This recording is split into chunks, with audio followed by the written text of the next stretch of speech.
Hi viewers, welcome to our channel. ప్రస్తుతం మనతో పాటు దాము బాలాజీ గారు సీనియర్ జర్నలిస్ట్ ఉన్నారు. వారితో ఒకసారి మాట్లాడదాం. సార్ నమస్కారం సార్. నమస్తే. సార్, బలూచిస్తాన్ ని ప్రత్యేక దేశంగా ప్రకటించాలని చెప్పేసి అక్కడ ఉన్న బలూచిస్తాన్ లిబరేషన్ ఆర్మీ ఎప్పటి నుంచో కూడా ఫైట్ చేస్తూ వస్తుంది. పాకిస్తాన్ వాళ్ళతో మనం చూసాం. అయితే ఇండియాతో ఉద్రిక్త పరిస్థితులు ఉన్న ఈ నేపథ్యంలో నిన్న ఒక న్యూస్ వచ్చింది సార్. బలూచిస్తాన్ స్పెషల్ కంట్రీగా ఏర్పడిపోయింది, మేము సెలబ్రేషన్స్ కూడా చేసుకుంటామని చెప్పేసి వాళ్ళంతా కూడా వీడియోలు అవన్నీ పోస్టులు పెట్టేశారు. నిజంగా ప్రత్యేక దేశంగా ఏర్పాటైంది. అలాగే ఇండియా మద్దతు కోరారు, మిగతా దేశాల మద్దతు కూడా కోరారు. ఈ విధంగా స్వతంత్ర దేశంగా వాళ్ళు ప్రకటించుకోవచ్చు. అసలు ఏం జరిగింది sir? Baloch liberation army, Balochistan liberation army అనేది బిఎల్ఏ అంటారు. అది యాక్చువల్గా బలూచి పోరాటం అనేది ఎప్పటి నుంచో జరుగుతుంది. నిజానికి వాళ్ళది దాదాపు 7,000 సంవత్సరాల, అంటే క్రీస్తు పూర్వం 7,000 సంవత్సరాల నుంచి కూడా ఉన్న నాగరికత. అది చాలా సీనియర్ నాగరికత. అది అంటే one of the oldest civilisations అనమాట. మెహర్ గర్ సివిలైజేషన్ అంటారు దాన్ని. సో దాని తర్వాత 17th సెంచరీలో కనాటే ఆఫ్ కలత్ అనే ఒక సామ్రాజ్యం ఏర్పడింది ఈ బలూచి ప్రాంతంలో.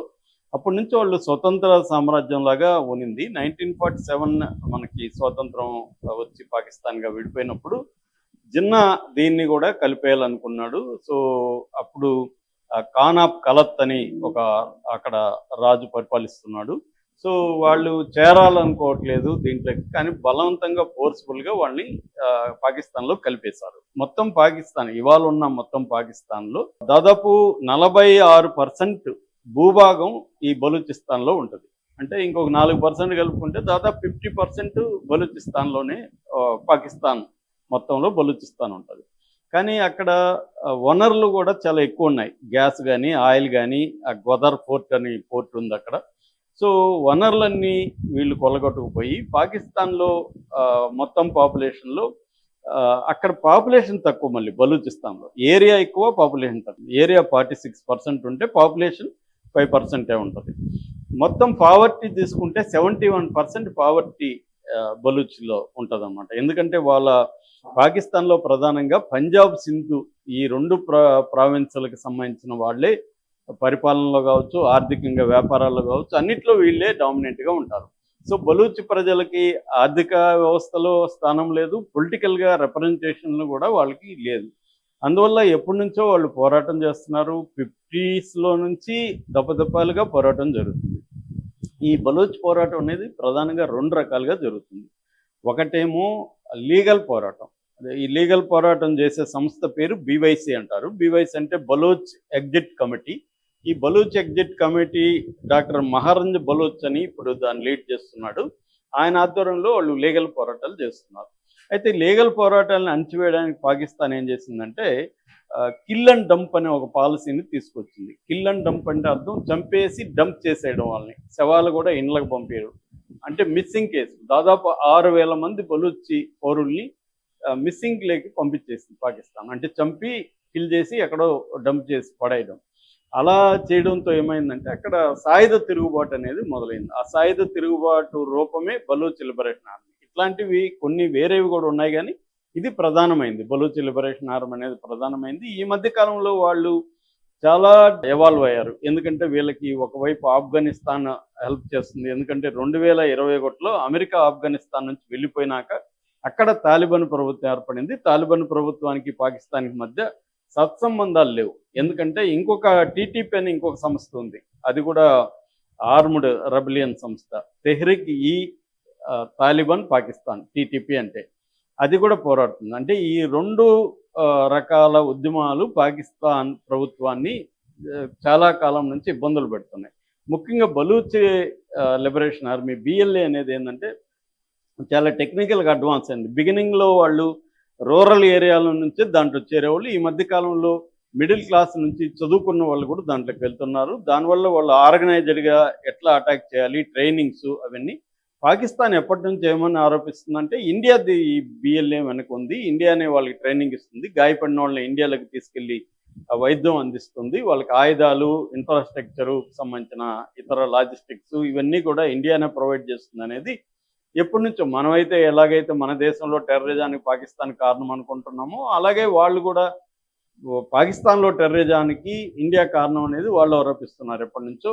ముఖ్యంగా బెలూచి ఇది. ఎందుకంటే ఆ టెర్రరిజానికి ఇప్పటి వరకు పాకిస్తాన్లో 90,000 మంది చనిపోయినారని వాళ్ళు డిక్లేర్ చేశారు. బెలూచ్ కూడా ఎవ్రీ ఇయర్ దాదాపు 200 మంది 250 మంది మిలిటరీ వాళ్ళని చంపుతుంది, సైనికుల్ని. అంటే బెలూచ్ లిబరేషన్ ఆర్మీ ముఖ్యంగా క్వెట్టా అంటారు, అక్కడ క్వెట్టా ఆ ప్రాంతంలో ఉంటారు వీళ్ళు ప్రధానంగా. ఇప్పుడు కూడా క్వెట్టా అని వాళ్ళు క్యాపిటల్ సిటీగా అనౌన్స్ చేసి మేము బెలూచి అనే ఒక కంట్రీని ఏర్పరిచాము, దీంట్లో మీరు మీ ఎంబసీలని ఓపెన్ చేయండి అని ఇండియాకి మిగతా దేశాలకు కూడా వాళ్ళు చెప్పారు. నిజానికి మన పాకిస్తాన్ మీద యుద్ధం ప్రకటించినప్పుడు వీళ్ళు చాలా హ్యాపీగా ఫీల్ అయ్యారు. ఎందుకంటే ఇండియాతో పాకిస్తాన్ ఫైట్ చేయాల్సి ఉంటుంది కాబట్టి మనం ఇదే టైంలో లిబరేట్ అవ్వచ్చు. అప్పుడు ఎట్లాగైతే 1971లో ఈస్ట్ పాకిస్తాన్ బంగ్లాదేశ్గా మారిపోయిందో ఇండియా సహాయంతో, అలాగే ఇప్పుడు కూడా మారచ్చు అనేది అనుకున్నారు. కానీ ఇండియాకి అటువంటి ఉద్దేశం లేదు ఇప్పుడు. అప్పుడంటే అది వేరే వ్యవహారం, ఆ ఉద్యమం వేరు, ఇది ఆ కైండ్ ఆఫ్ కాదు. సో ఇండియాకు కూడా ఆ కైండ్ ఆఫ్ లక్ష్యం లేదు, పాకిస్తాన్ చీల్చి బెలూచిస్తాన్గా చేయాలనే లక్ష్యం ఇండియాకి లేదు. ఎందుకంటే దాని రిపర్కషన్స్ ఇండియా మీద కూడా పడతాయి, ఇండియాకి ఆ ఇంట్రెస్ట్ లేదు. అదంటే అప్పుడు ఏమైందంటే 1 కోటి మంది మన దేశంలోకి వలస వచ్చేసారు ఈస్ట్ పాకిస్తాన్. ఈ వలసదారులను 1 కోటి మందిని ఇండియా భరించాల్సి వచ్చింది ఇందిరాగాంధీ పీరియడ్లో. ఈ 1 కోటి మందిని భరించే బదులు యుద్ధమే బెటర్ అనే కన్క్లూజన్కి ఇండియా వచ్చింది. సో దాని నేపథ్యం వేరు. ఇవాళ అది లేదు, బలూచీలు పెద్ద ఎత్తున మన దేశంలోకి రావట్లేదు, మనకేం దానివల్ల ప్రాబ్లం కలగట్లేదు. ఏమన్నా హెల్ప్ చేస్తుంటే చేస్తుండొచ్చు, ఎందుకంటే మొన్న వాళ్ళు జఫర్ ఎక్స్ప్రెస్ని హైజాక్ చేసినప్పుడు 440 మంది ఎంతోమంది ఉన్నారు దాంట్లో, వాళ్ళని కిడ్నాప్ చేసి 48 గంటలు పెట్టుకోగలిగారు.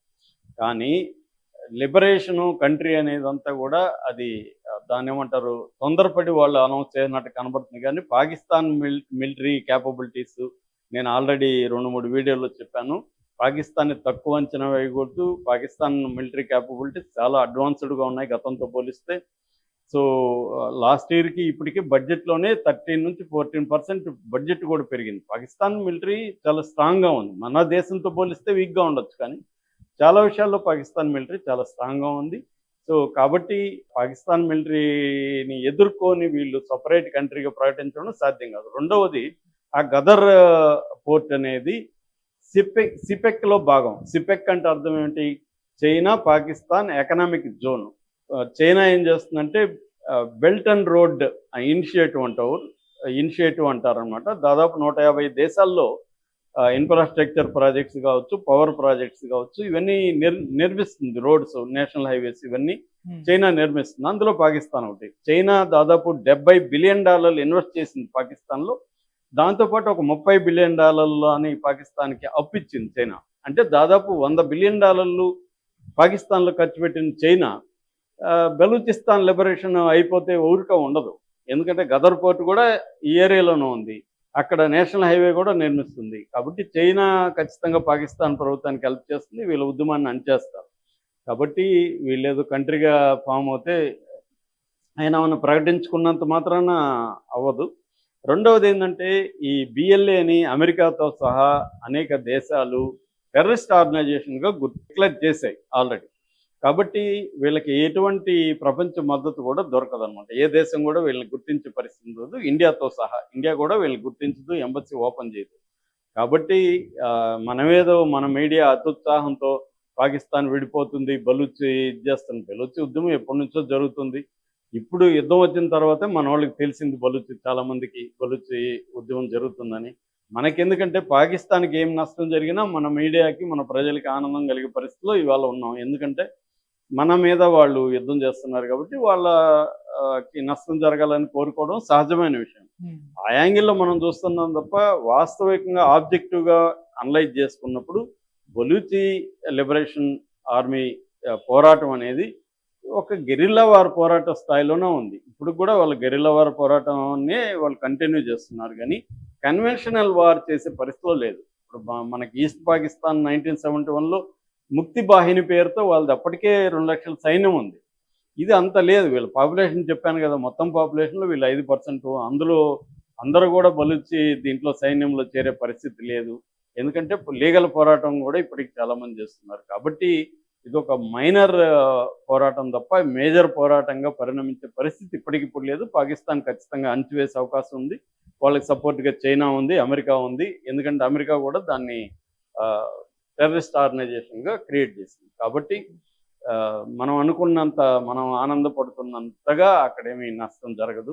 పైగా ఇప్పుడు మన యుద్ధం కూడా మనతో ఆగింది కాబట్టి ఆ ఫోర్సులంతా వాళ్ళు పంపిస్తారు. నష్టాలైతే జరుగుతున్నాయి. పాకిస్తాన్ ఆర్మీకి దాదాపు ఎవ్రీ 2 డేస్‌కి 10 మంది పాకిస్తాన్ ఆర్మీని చంపుతున్నారు వీళ్ళు.